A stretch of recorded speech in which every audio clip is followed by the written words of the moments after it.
Good afternoon, everybody. My name is Crystal. Welcome to my YouTube channel. I'm here in my flat in Rochester, Kent. I'm on my own. I don't have any children with me. My children are grown up and nearly 30. I'm an older woman living alone, battling through everything just like everybody else is, but I'm trying to explain to you how harsh people can be, how silly and unreal my life seems every time I go out, whether it's to the shop, across the road, just to post a letter. Now you've got an inkling of how hard it was just to post a letter yesterday down Rochester High Street. I had cars driving on the pavement, reversing towards me. People stood by post boxes doing selfies, that kind of thing. So today I got up, usual time, between 7 and 8 a.m. Alexa woke me up with a message. He and his kids went out at 10 to 8. Then the guy upstairs returned, parked outside Tracy's flat. Now, why do I say that? I was told that a woman called Tracy Jenkins, aka Tiny Frying Pan, wanted to send a parcel to my mother Jennifer, and my mother lives in Chatham. My name is Crystal. So the guy upstairs parks outside Tracy's flat again, right? There are similarities, there are coincidences, there is a repeated pattern. This is what is being sent to the housing. It's being done, and it's not, this isn't happening to my mother Jennifer, this is happening to me. My mum doesn't live in Rochester. The way they dress, sticking things out their pockets, mimicking my mother's behaviour, it's not me. I'd had a WhatsApp message this morning. Apparently there's snow in London. There was a bit of flurrying snow up in London. We just had icy cold rain. I took my umbrella out when I took Max out this morning. So what I normally do is I upload a video to YouTube before I take Max out for a walk. And these people get to know your routines. These stalkers, these harassers get to know your routines. They go down your social media. They know basically what times you go out, what you're doing, and they trying to cause alarm and distress and be a nuisance. That's all it is. They are a nuisance. But when you're feeling low, you're struggling, it can make you feel ill. It's just nuisance you don't need. Normally I just brush it off and get on with it. It's been a bit too much over the past few days. They're constant, as Charlie said it, monitoring behaviour gets on my nerves. It's constant. You go out, a neighbour comes out. You go out the door, the dogs start barking. Just nuisance behaviour that normally I would just say, all right, fuck it, and carry on. But when you're feeling low, you don't feel well, money's short, the weather's shit, it gets to you more. Do you know what I mean? And they're just fishing for a reaction, poking around to get you cross, get you angry, get something out of you, and makes them feel good. It makes them feel cool. Yes, I've upset her. Yes, I've got a reaction out of her. I've won. And I've not been reacting. I've not been getting cross. I've also been recording everything on my phone. They don't even care if they do it in front of the camera, which is outrageous. So he went out approximately 10 to 8. Then he comes straight back, stays in his flat while I feel like I can't do anything. Now this is me, because I can hear them above my ceiling, their foot's on the, because I know that I can hear them speaking, so they probably can hear me speaking. I feel uncomfortable doing anything in my flat while the guy upstairs is in. And that's the truth. I'm doing this video because I need to say something, and the lengths that these people are stooping to is so low, it's unbelievable, right? So I am stating I don't feel comfortable in my flat right now because the guy above me is up there, and I feel like I'm being monitored. I can hear them walking up and down, and they must be able to hear me move and me speak. I don't like it. That's one thing. So he comes back at 9. I don't have a car and my hair is ginger. Right? This has been going on for 5 years and I'm sick and effing tired of it. I uploaded my video and then Max and I went out just before 10, about 20 to 10. The weather was cold, freezing. I took my umbrella. I do own an umbrella. How many of us have got umbrellas in our homes, and we've even kept the broken ones, you know, the old broken umbrella you pick up, oh fuck it, take it outside, it's bust. Well, I've got a sturdy umbrella I got from the Cancer Research charity shop. It cost me a £5. I've had it for a couple of years now, and it works, yeah. So I've got an umbrella, so I go out of my flat with my umbrella. The neighbours are leaving umbrellas outside their properties. Our umbrellas outside. I've got an umbrella, so I left the umbrella where it was. Went down the stairs. No rubbish in the bin today. I didn't put any. I don't know what the bin store's like because I haven't been in there this morning. I saw someone in there doing something yesterday afternoon, so I don't know if it's been cleaned up or not. I went out, walked up to the top of where the Rochester Riverside office is, and there was a car parked with a number plate PUP, P-U-P. Yesterday, a black car drove onto the pavement, reversed towards me with M-X, E-M-X, could stand for Emma, could stand for M&M, right? It drove on the pavement, came towards me. Now, the American word for breasts is puppies. They call breasts pups, puppies.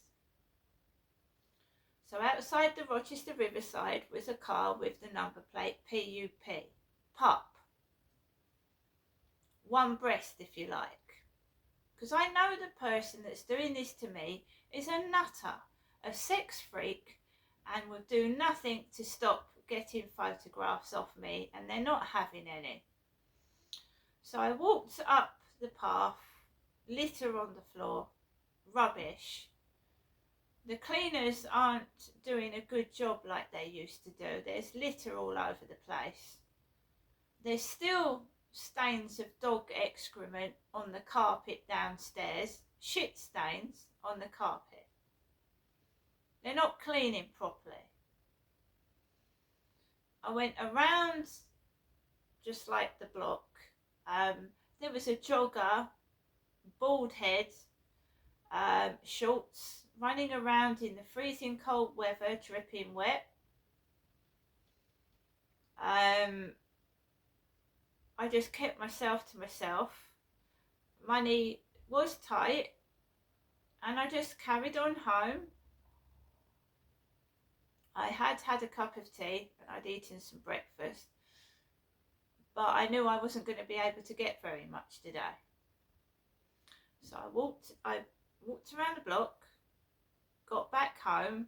I thought I'd maybe put a bit of Christmas music on quietly, because I can't sit inside my flat like a stone statue, not moving, even though I don't like it when he's home, because I do feel monitored and watched, and I don't like it.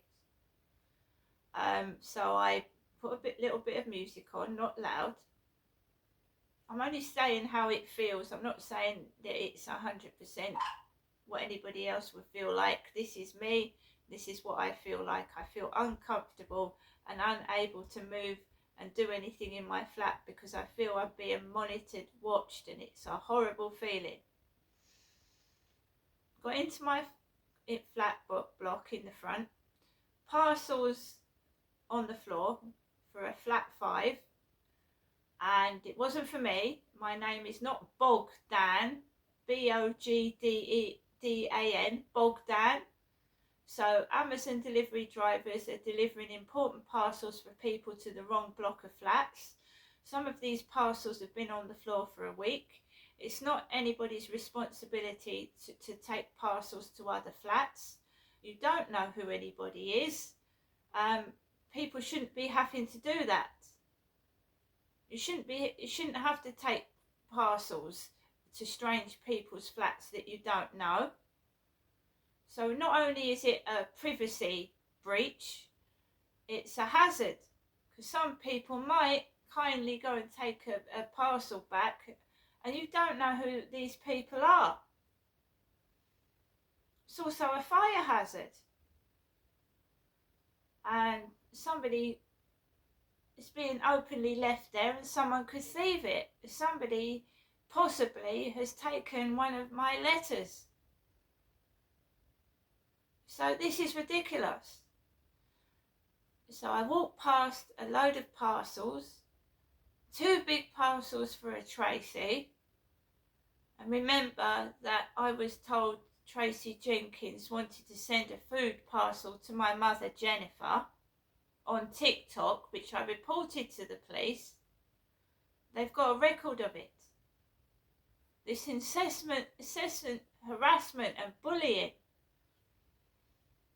Opened my mailbox, nothing in it. Came upstairs, like I said, dried off, put my coat up to dry, took my bobble hat off. Max started shaking all the wet off of him, and then I went out to the co-op with £3.50. £3.50 in cash. No notes.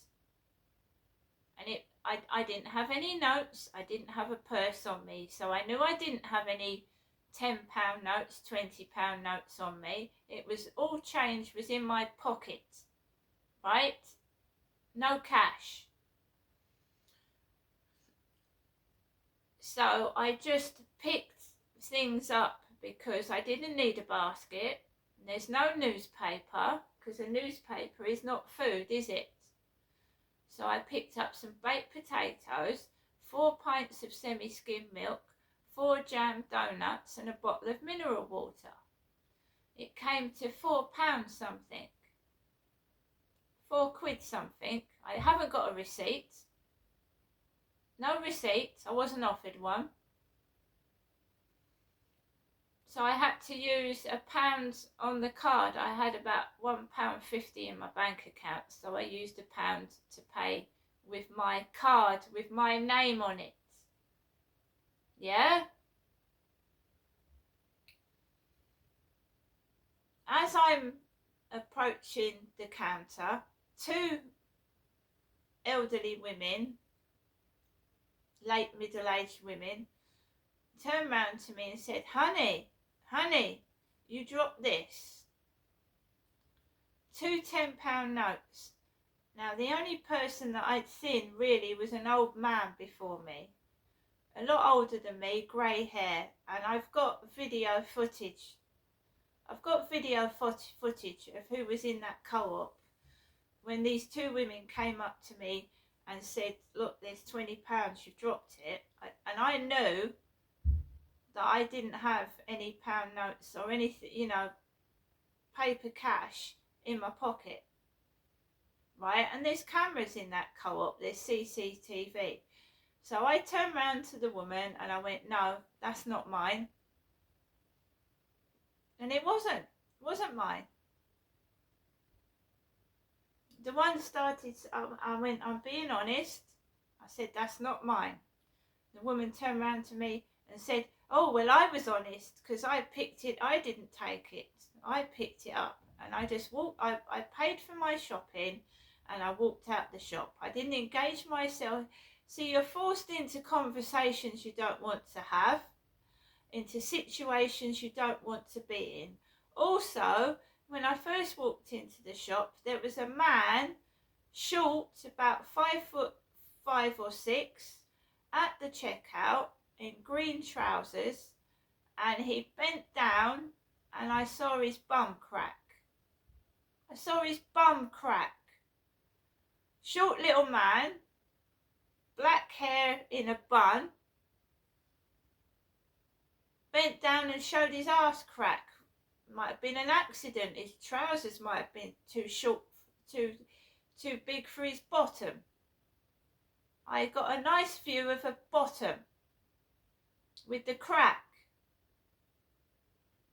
And yes, it's been recorded for evidence.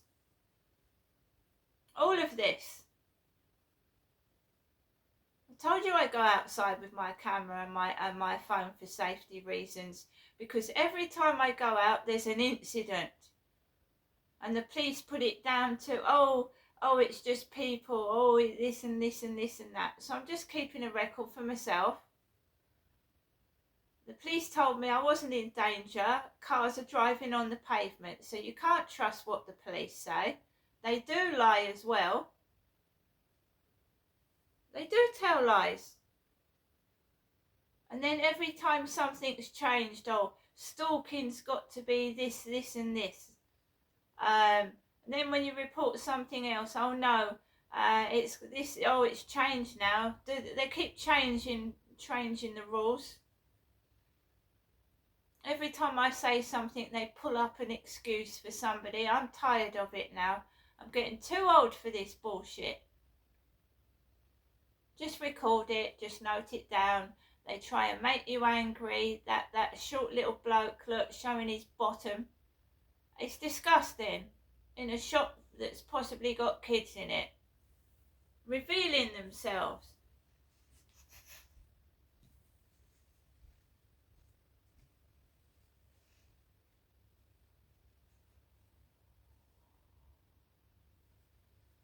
All I can say, it's been logged, timed and recorded. If Hyde Housing come back to me and say they haven't received a letter, it's going to be sent recorded delivery. There is going to be an ombudsman's letter sent out in the mail next week, the same thing. And then if they still don't come and investigate this bullying and harassment inside these block of flats and make sure the flat's safe, I am going to go to a solicitor and claim damages against the landlord. See you later.